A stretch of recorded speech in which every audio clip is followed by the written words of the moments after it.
रमता जोगी राम कली में रावल साईं तुंहिंजा आहियूं। मुरलियूं सुरलियूं पाजा भेनूं सांवल साईं तुंहिंजा आहियूं।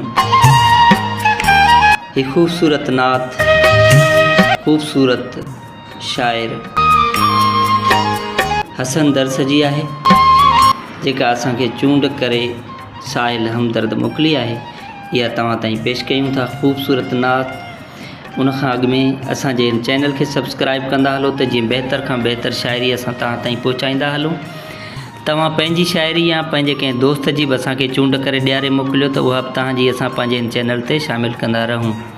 सो ही ख़ूबसूरत नात हिकिड़े नए अंदाज़ सां हसन दर्स जी नात तव्हांजे अॻियां पेश कयूं था। उमेद त पसंदि ईंदी ऐं ॾाढी हिकिड़ी ख़ूबसूरत नात आहे, जेका जॾहिं मूं वटि पहुती त मूंखे ॾाढी वणी आहे ऐं मूं कोशिशि कई आहे तव्हां ताईं पहुचाइण जी। उमेद त तव्हांखे पसंदि ईंदी।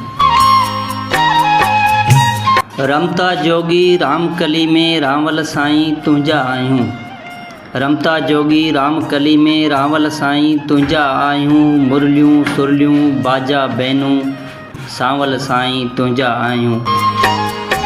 लम्हा लम्हा लहज़ा लहज़ा साहत छा वेसाह बि आहीं।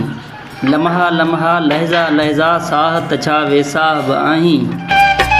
सारो जीवन तन मन पल पल साईं तुंहिंजा आहियूं। रमता जोगी राम कली में सांवल साईं तुंहिंजा आहियूं। छांव बि तुंहिंजी तूं ई छपर, छांव बि तुंहिंजी तूं ई छपर, आ ढक बि तूं ई ढोल असांजो। छांव बि तूं ई छपर, आ ढक बि तूं ई ढोल असांजो। जुड़ फुड़ बूंदूं ऐं बरसातूं बादल साईं तुंहिंजा आहियूं। रमता जोगी राम कली में रावल साईं तुंहिंजा आहियूं। हीणनि खे कर बीणूं टीणूं रहबर सुभान राह डिघी में। हीणनि खे कर बीणूं टीणूं रहबर सुभान राह डिघी में। कमतर आहियूं कोझा आहियूं कामल साईं तुंहिंजा आहियूं। रमता जोगी राम कली में रावल साईं तुंहिंजा आहियूं। दर्स हसन पुण दर तुंहिंजे जो बानू आहे नौकर आहे।